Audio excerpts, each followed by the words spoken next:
The greatest musician of all time, and his bride Eurydice. His was the unluckiest of wedding days.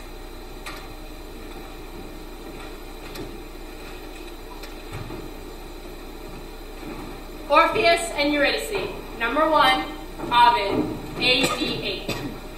Orpheus, the widow of bridegroom, mourned her in the upper world, but his grief was limitless.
Inconsolable, desperate, he left the warmth and sweetness of our air and dared to descend to the river Styx and crossed it to the underworld.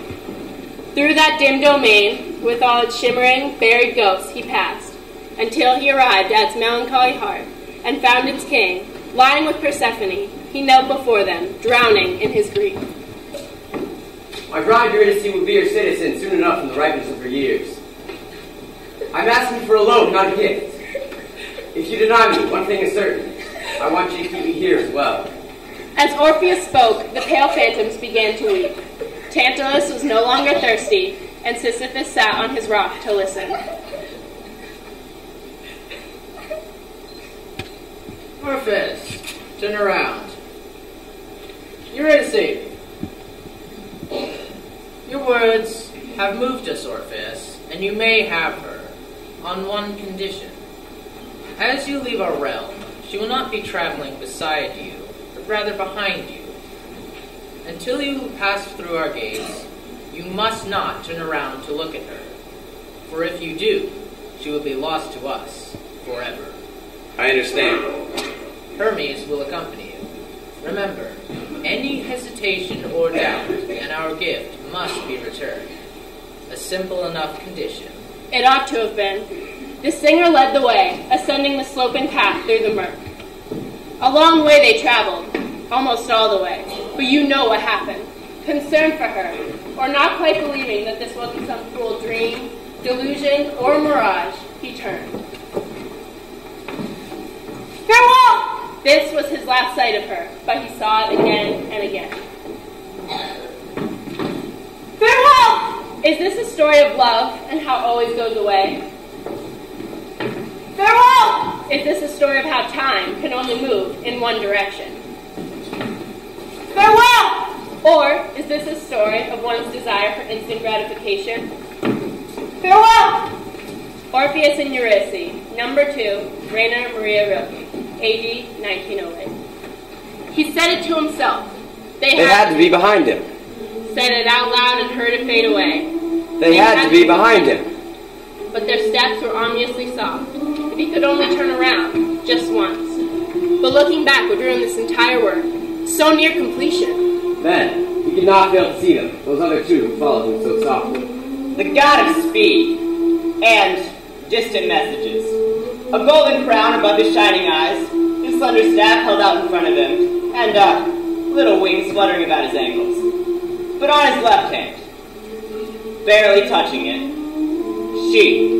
A woman so loved that from one lyre there came a more lament than from all lamenting women, in which a whole world of lament arose, in which all of nature reappeared. Forest and valley, road and village, field and stream and animal. And there around this lament world, even as around the other world, a sun revolved and a silent star-filled heaven, a lament heaven, with its own disfigured stars. So greatly she was loved. But now she walks behind the graceful god, her steps constricted by the trailing grave clothes. Uncertain, gentle, and without impatience. She was deep within herself, like a woman heavy with child, did not see the man in front, or the path ascending steeply into life.